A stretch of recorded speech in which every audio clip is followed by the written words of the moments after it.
Bom dia, pessoal! Carinha de sono, acordando aqui junto com vocês, tomar o meu cafezinho, se prepara aí.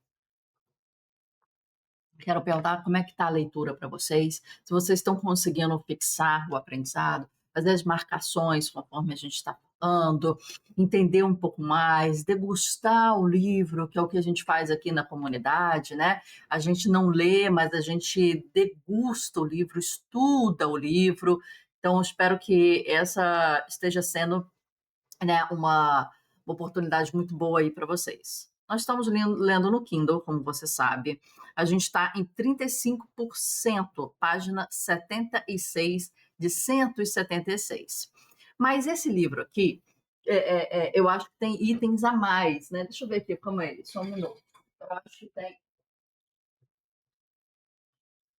O livro não é tão grande assim, minha gente, né?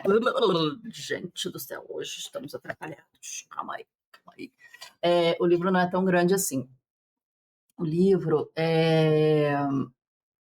eu acho que é muito menos do que isso. Não fui até o final do livro, normalmente eu gosto de ir até o final do livro para ver, depois voltar, analisar os capítulos, os tamanhos, não sei o que e tal. Mas Kindle dificulta isso aqui, ó. Ah, então tá bom, né? Dificulta isso aqui. Mas o livro não é muito grande, não tem. Aqui no final deve ter alguma outra coisa que não é o livro. Então, eu acredito que a gente esteja quase na metade aí do livro em si, tá, minha gente? Só para vocês se organizarem. Vamos lá, vamos partir direto para a leitura de hoje, sem enrolation. Tá bom, vamos lá. Próxima carta, a gente já está agora no próximo ano. Você viu que a gente leu 1903 até agora, então foram todas as cartas de 1903, uma média aí de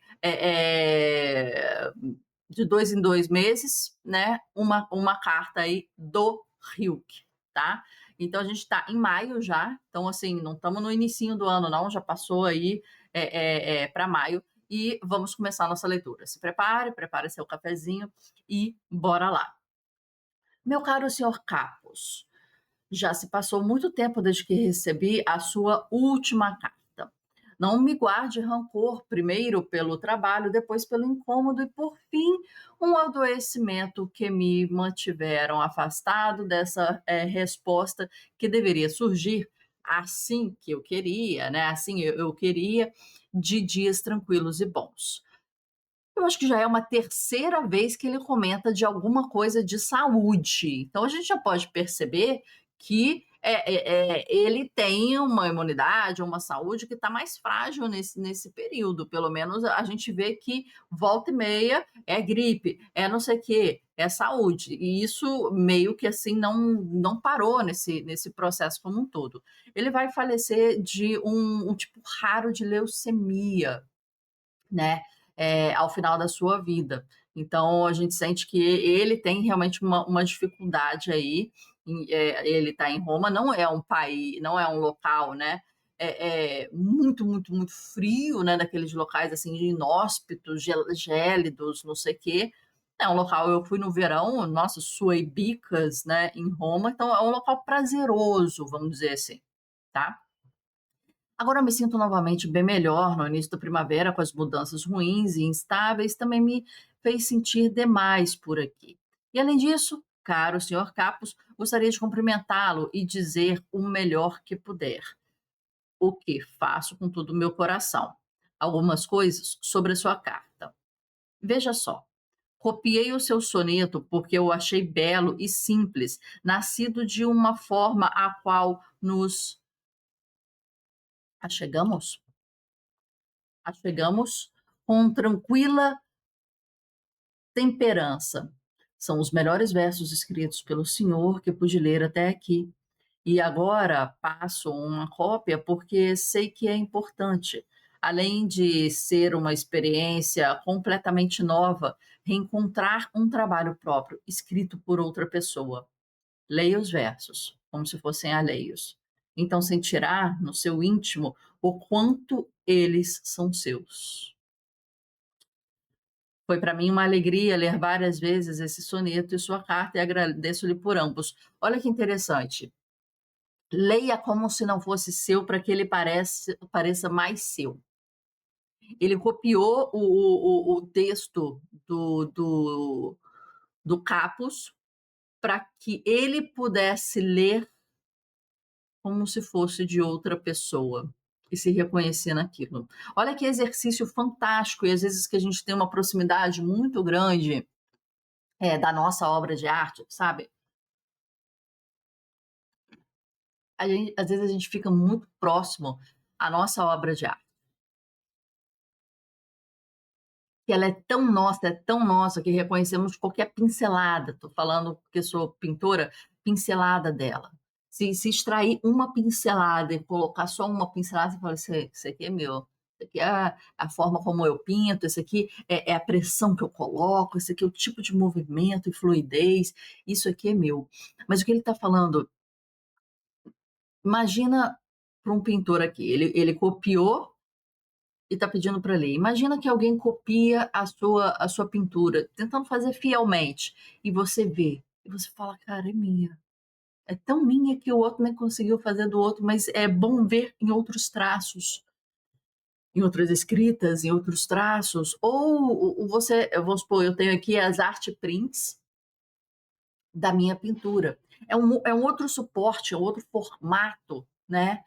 Em que a tela não parece a tela, por mais fiel que seja, entende? E você vê em outro formato, você vê ela plana, você vê né, assim a textura, minha tinta é bastante carregada,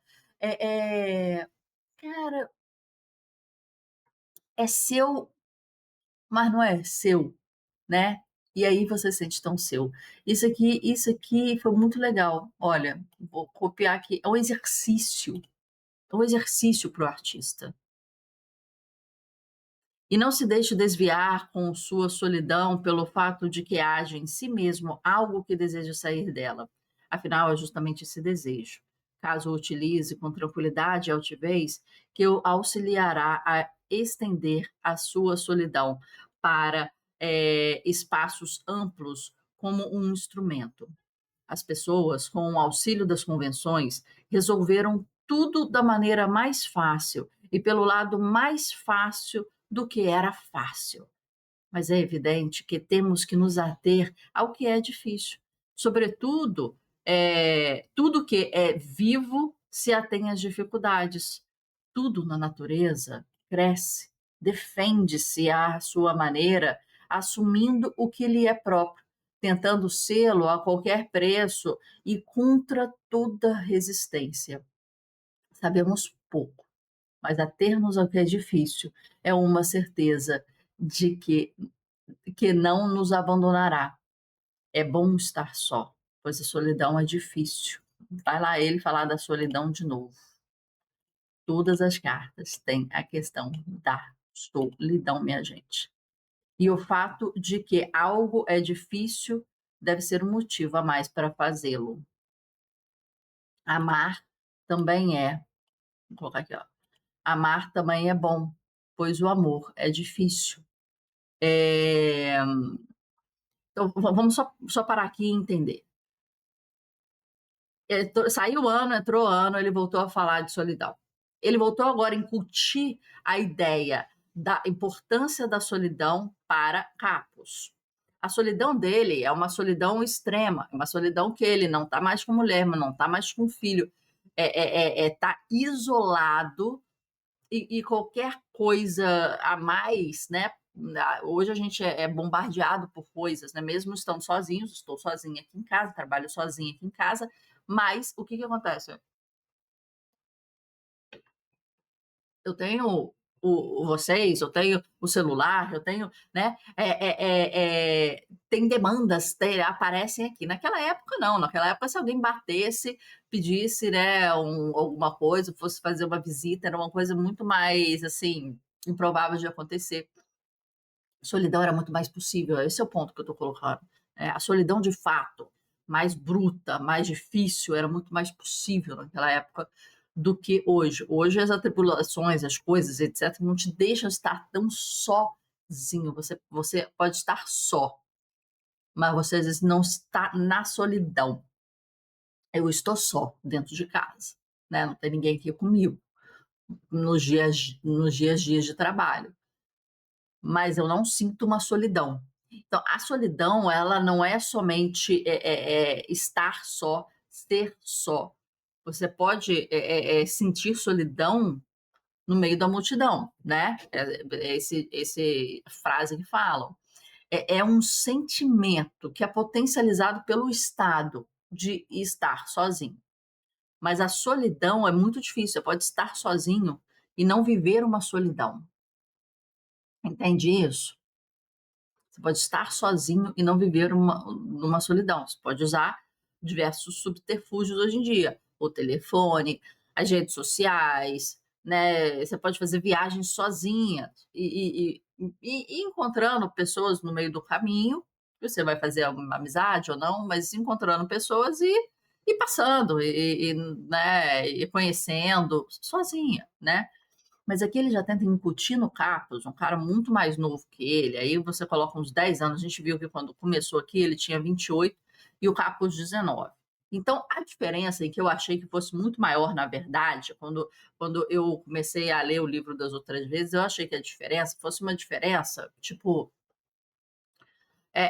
o cara tem 40, 50 e o garoto de 19 está pedindo conselho, né? Eu não achei que fosse, porque hoje parece que há uma proximidade das idades, né?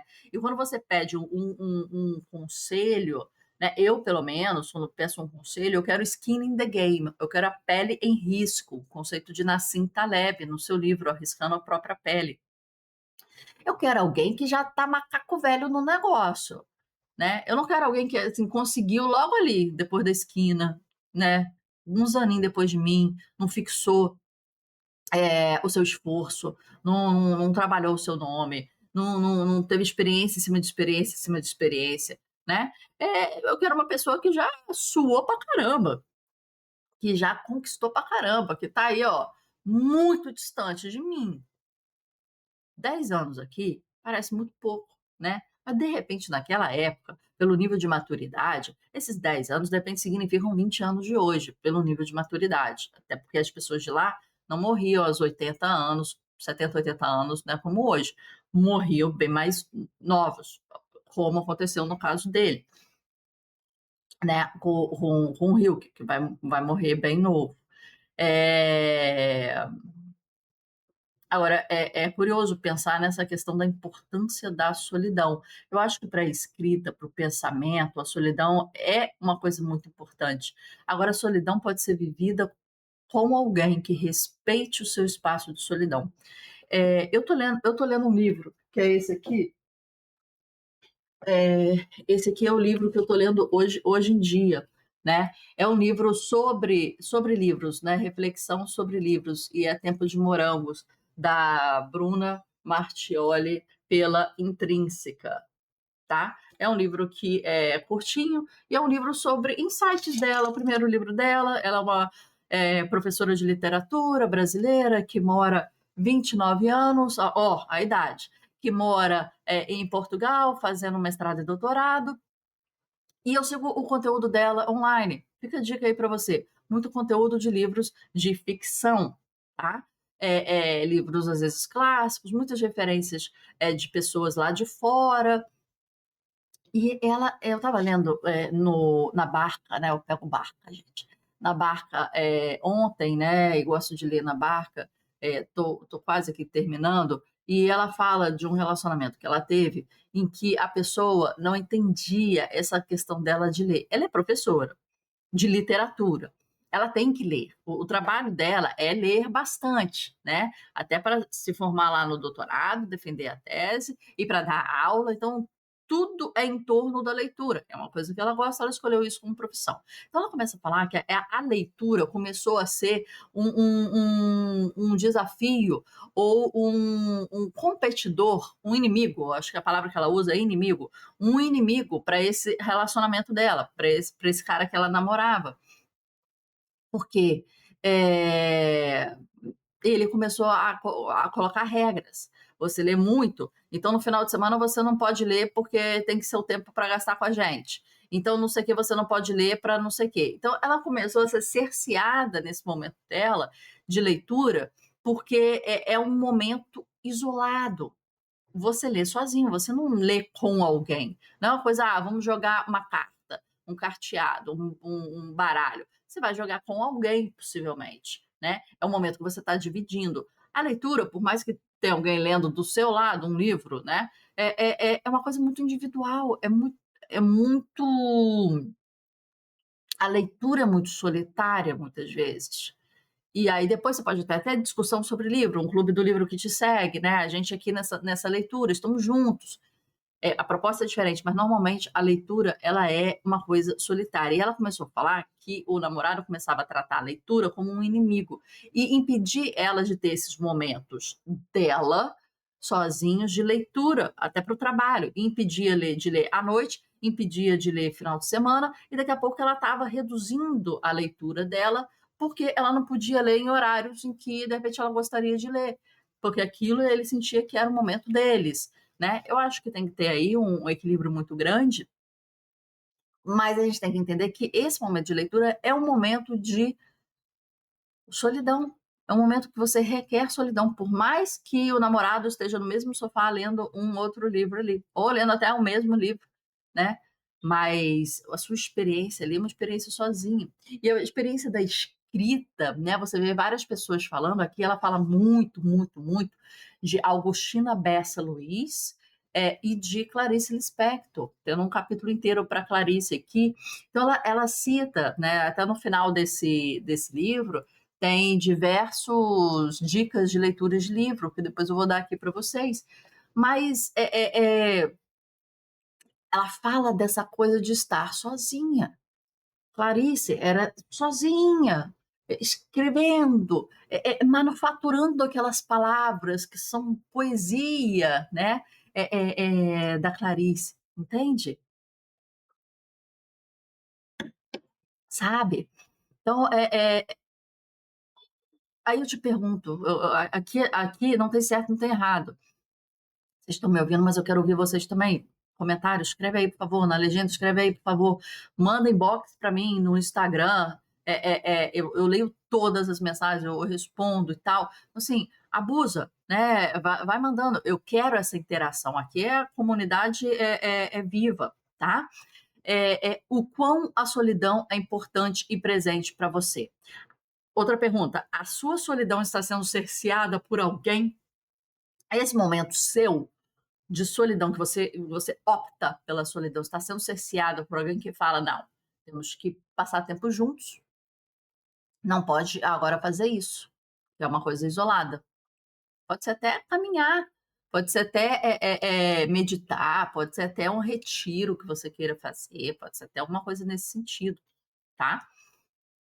Pensa como está a solidão na sua vida, os momentos que são seus, tirando o cocô no banheiro, tirando o chuveiro, o banho e tirando o momento de reza, oração. Quais são os momentos da sua agenda que são seus? Ou está tudo emprestado? Para filho, papagaio, marido, mulher, trabalho, chefe, está tudo emprestado para outras pessoas. Pensa. O amor de um ser humano por outro talvez seja o que de mais difícil nos foi concedido. A experiência suprema, a prova e o teste finais. A obra em face da qual todas as outras foram apenas ensaios. Por isso, os jovens, ainda no início de tudo, não são capazes de amar e precisam aprendê-lo. E precisam aprender a amar com todo o ser, com todas as forças, reunidas no seu coração solitário, amedrontado, acelerado. O tempo de aprendizagem, porém, é sempre um longo tempo de isolamento. Isolamento. Desse modo, o amor se lança para o futuro e penetra fundo na vida. Solidão, isolamento crescente e profundo para aquele que ama. O princípio do amor não é algo que significa entregar-se, dedicar-se, unir-se a outra pessoa. Seria então a união do que ainda não está esclarecido, acabado, ordenado? é a ocasião sublime para o indivíduo amadurecer e integrar-se a alguma coisa, tornar-se um mundo para si mesmo por causa de uma outra pessoa. É uma exigência imensa e modesta, algo que o escolhe e o encaminha para amplidão. Somente nesse sentido, como missão de trabalhar em si mesmo, escutar e martelar dia e noite, é que os jovens poderiam fazer uso do amor que lhes é dado, entregar-se e dedicar-se, e todas as maneiras de comunhão ainda não são para eles, que ainda precisam economizar e acumular por muito, muito tempo, são a meta final. Então, bem, são talvez aquilo para o que agora a vida humana quase não seria suficiente. Então aqui eu acho que é uma das primeiras vezes, claro, ele pincelou antes, mas que ele fala um pouco mais abertamente sobre essa entrega, né, do amor. O tempo de aprendizagem, porém, é sempre um longo período de isolamento. Não falou solidão, falou isolamento, então físico, né? É, é, Deste modo, o amor se lança para o futuro e penetra fundo na vida. Solidão, isolamento crescente e profundo para aquele que ama. Solidão para tudo, minha gente. A resolução da vida dele é solidão para tudo. Bora lá. É nisso que os jovens erram com frequência e têm tanta dificuldade por se lançarem uns aos outros, faz parte de seu ser, não ter paciência quando o amor os acomete, espalhando-se do modo como são em toda a sua impermanência, sua desordem e sua confusão. Mas no que vai dar isso? O que a vida deve fazer com esse monte de eh, desencontros que eles chamam de comunhão e que gostariam de desanimar sua felicidade e, se possível, o seu futuro? Aí cada um se perde por causa da vontade do outro e perde o outro e muitos outros que ainda virão. Se perde pela vontade do outro. Olha o que a gente falou aqui da experiência pessoal da Bruna Martioli. Você se perde pela vontade do outro e pelo querer do outro, pela regra cagada do outro. Que agora ela não pode ler quando ela quiser. Ela não pode ler quando seria um momento legal de ler, à noite. Ela não pode ter a liberdade de escolher o horário de ler ou negociar isso. Porque a leitura ali, ela já entrou como um inimigo, né? Inimigo. E perdem a amplitude e a possibilidade, trocam a proximidade e a fugacidade das coisas quietas e auspiciosas por uma inquietação improdutiva, da qual nada mais pode advir. Nada além de um pouco de asco, decepção, miséria e da salvação em uma das muitas convenções oportunas existentes em grande número, como abrigos comuns nesses caminhos extremamente perigosos. Nenhuma esfera da experiência humana está munida de tantas convenções como esta. Estão aí tábuas de salvação, das mais diversas origens, botes e boias. A concepção social soube criar refúgios de todo tipo, pois, por estar inclinada a aceitar a vida amorosa como um divertimento, teve que conformá-la como algo leve, corriqueiro, inofensivo e seguro, como são as diversões públicas. Na verdade, muitos jovens que amam de maneira errada, isso é, simplesmente se entregam e se sacrificam à solidão.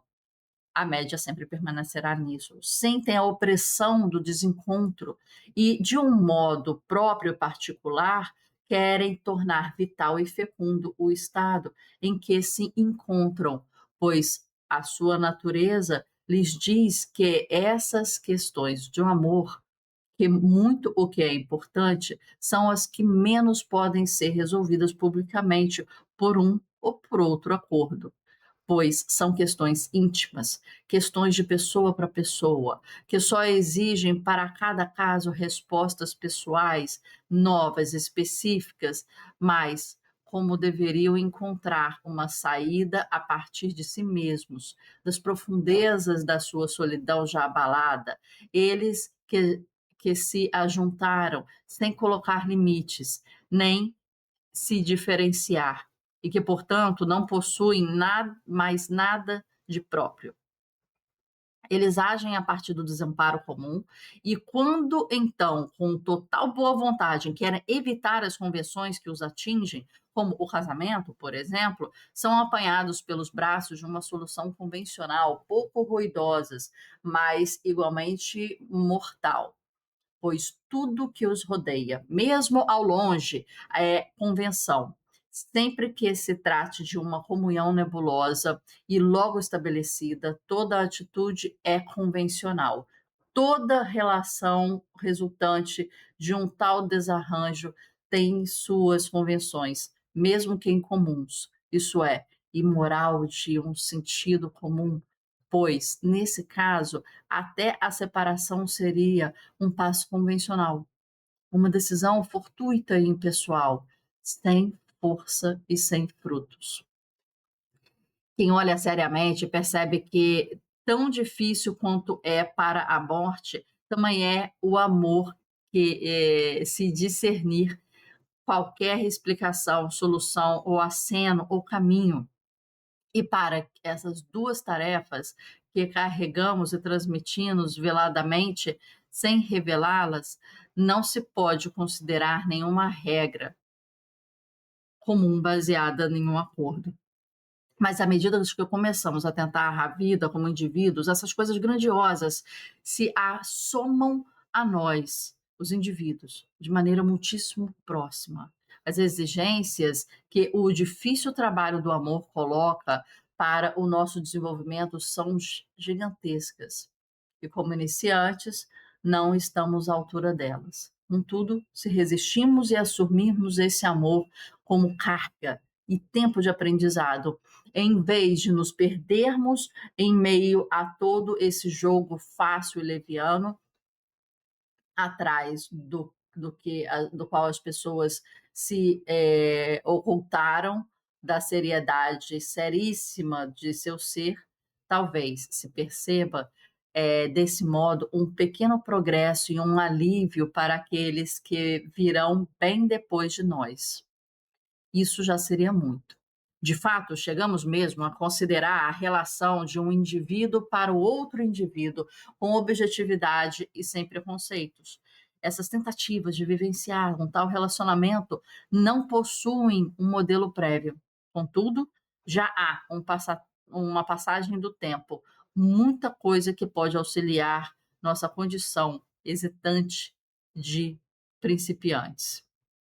A menina e a mulher, em seu desdobramento novo e próprio, imitam apenas, em parte, as virtudes e os vícios masculinos e repetem as profissões masculinas. Após a insegurança dessas transições, ficará evidente que as mulheres só passaram pela grande quantidade e alternância de tantos disfarces, com frequência ridículos, a fim de purificar a própria essência das influências deformadoras do próprio sexo.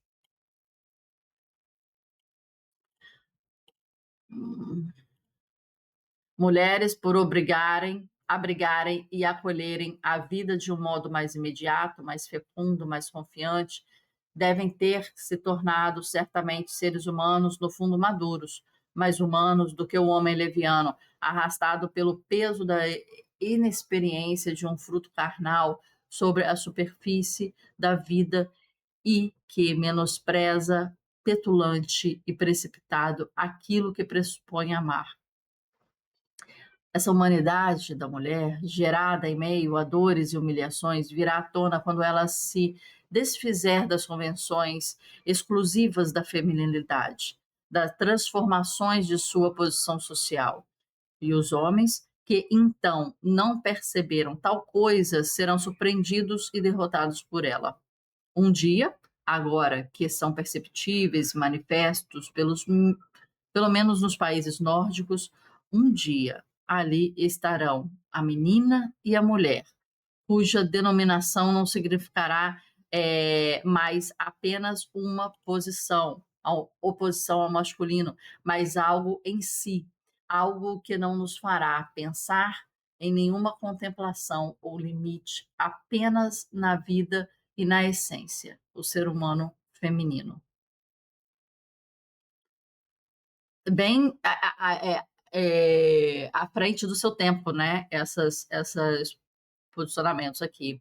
Tal progresso transformará a vivência do amor, ainda agora repleta de equívocos, mudando-a profundamente. A princípio, muito contra a vontade dos homens retrógrados e reformulando-as numa relação entendida como de ser humano com ser humano, não mais de homem com mulher.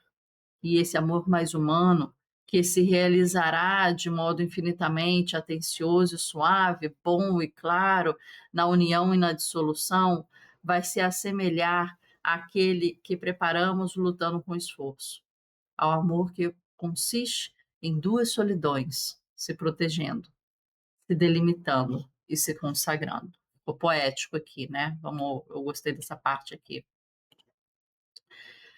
E mais uma coisa, não creia que já esteja perdido daquele grande amor que o acometeu outrora, quando rapaz, seria capaz de dizer se na época já haviam amadurecido no senhor desejos grandiosos e bons e os propósitos que ainda hoje o levam a viver? Creio que aquele amor permanece tão forte, tão poderoso em suas lembranças, por ter sido o primeiro isolamento profundo, o primeiro trabalho interior que fez na vida. Meus melhores votos. Ele,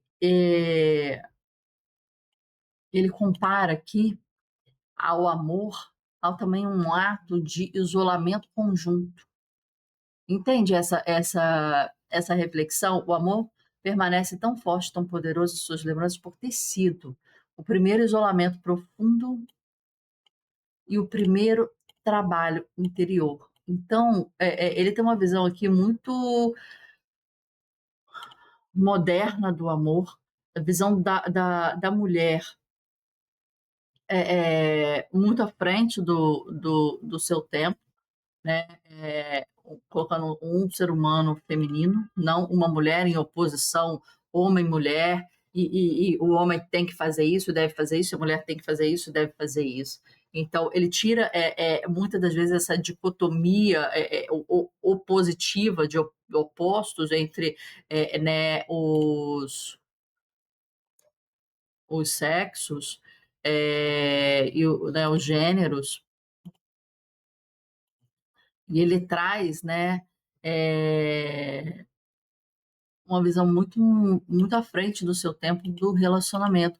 E ele junta essa questão que ele estava sempre falando do isolamento, ele coloca o isolamento, que eu entendo como algo físico, né? E ele traz a solidão, que eu entendo como algo emocional. E quando você junta o isolamento com a solidão, aí você tem o que ele está buscando ali no processo dele, né? Que é o físico e emocional, ali completamente, né, isolado. Mas aqui há o amor que consiste em duas solidões se protegendo. Então, para ele, esse processo de você ter uma relação e um amor é um processo que entende, diferentemente do ex aqui da Bruna, entende que você está numa relação, mas que você é um ser isolado e solitário também, e que há momentos de comunhão, de união, e há momentos que vocês têm que falar: esse momento sou meu, é da minha pessoa. É o momento que eu quero estar no meu espaço de criação, meu estúdio, meu escritório, minha sala, meu não sei o quê, e que eu quero estar isolado e solitário, e sozinho, físico e mentalmente. E esse espaço ele tem que ser protegido. Ele tem que ser protegido com o outro e pelo outro também, né? Eu acho que quando a gente entende essa essa necessidade do ser humano, de ter a sua particularidade, porque às vezes você está num relacionamento que a pessoa não entende essa necessidade de você estar sozinho. Mas, por exemplo, eu vou te dizer, eu aqui trabalho sozinha todos os dias. Então eu fico sozinha todos os dias, né? Então a pessoa pode falar assim: "Nossa, mas você fica sozinho o dia inteiro". Eu fico sozinho o dia inteiro, mas eu trabalho o dia inteiro. Eu tô aqui, ó, com a câmera, depois eu vou estar gravando, depois eu vou estar lendo para fazer resenha do livro. Tô terminando esse aqui, vai ter resenha no canal. Depois eu vou estar lendo para fazer outra coisa. Eu tô sozinha no sentido de que eu estou trabalhando no meu. Quando eu era pintora, pintava mais assiduamente, hoje eu até estou pintando um pouquinho menos. É, é, eu ficava sozinha o dia inteiro. Só que ficar sozinha fazendo seu trabalho, você está preenchida do seu trabalho. A solidão que ele diz aqui não é só uma solidão de ofício, de escrever estando sozinho, de pintar estando sozinho, de ler estando sozinho.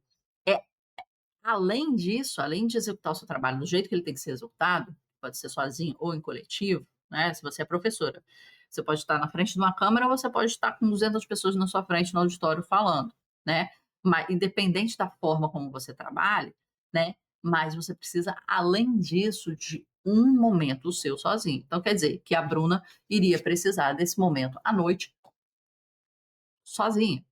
No momento que o cara falou que era deles, que tinha que dedicar a eles, esse momento teria que ser negociado por ter um momento dele sozinho, com ele e dela sozinha, porque ele está trabalhando também, deve estar fazendo as coisas dele. Então, esse momento isolado, né, que você pode se isolar, pode ficar horas tomando banho no banheiro, meditar, não sei o quê, pode dar uma caminhada, pode dar uma corrida, pode, né, fazer certas coisas, tem que ser negociado, tem que ser protegido, não só por você, quando você está em casal, mas são duas solidões se protegendo. Então, a pessoa com que você está, ela tem que proteger a sua solidão também, entende? A sua solidão também. Ela tem que ser um guardião dos seus interesses ou das suas necessidades, não criticando e cerceando e falando que, ó, agora você não pode esse horário, agora você não pode fazer isso esse horário, porque senão você começa a limitar. E o que a Bruna fala aqui, tipo, cara, daqui a pouco eu não podia ler em nenhum local e estava parando de ler. E quando você para de ler, e ela sendo professora, doutoranda, não sei o quê, você para de se sentir na sua essência. Se eu parar de falar sobre arte ou fazer arte, eu paro de ser minha essência. Eu posso passar um período sem isso, mas eu estaria cada vez mais ficando distante de mim mesma, entendeu? E depois aquela pessoa vai ter você desconfigurada de você. Soneto. Pela minha vida treme sem tormento, sem suspiro, uma dor sombria dos meus sonhos, de puro florescimento. É a sagração do meu mais tranquilo dia. Muitas vezes, porém, cruzo o meu caminho. A grande questão, fico zeloso, com frio, sigo junto a um lago sozinho, cuja torrente medir não ouso. E então me atinge uma dor triste como o cinza das noites de verão, sem brilho, onde é raro cintila uma estrela. É, como é que é? Não estou entendendo essa palavra aqui não, gente. Brunhas. Brunhas, mãos.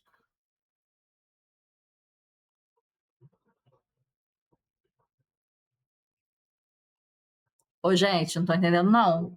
Ó, brunha, minhas. Minhas mãos tateiam em busca de amor. Minhas mãos tateiam em busca de amor por querer fazer com sons uma oração que minha boca quente não revela. O que acharam aí do Aprendiz Capos? O que vocês acharam aí desse soneto? Eu achei que precisa ali de um trabalho forte. Então, Paris, Via Reggio, Wurtzbourg, Roma e agora vai para essa cidade aqui, Bordibaigard. Agora você vê que esse menino não vai para a cidade pertinho, minha gente. Esse menino, ó, tuf, tuf, tuf, tuf, daqui a pouco tá aqui embaixo de novo, né? Parece que, não sei qual é a distância disso aqui, né? Mas parece que ele tá indo, desce, ele parece que tá modelando aí o verão e o inverno, parece, né? Que, né? Ih, tá quente, tá frio, deixa eu descer, deixa eu subir, deixa eu descer, deixa eu subir, e vai modelando isso. Não sei qual o motivador desses lugares específicos, se é trabalho, né? Mas aqui parece que ele tá realmente modelando as estações do ano, né? Parece. Então tá bom, minha gente, 40 minutos. Estamos lendo demais, desculpa aí que estamos assim, normalmente são 30 minutos aqui, mas eu quis pelo menos terminar e ler esse soneto. Aqui a gente termina amanhã e vamos continuar. Estamos 43%, 91 páginas do livro no Kindle, tá bom? Até amanhã, até a próxima leitura, até a próxima cartinha.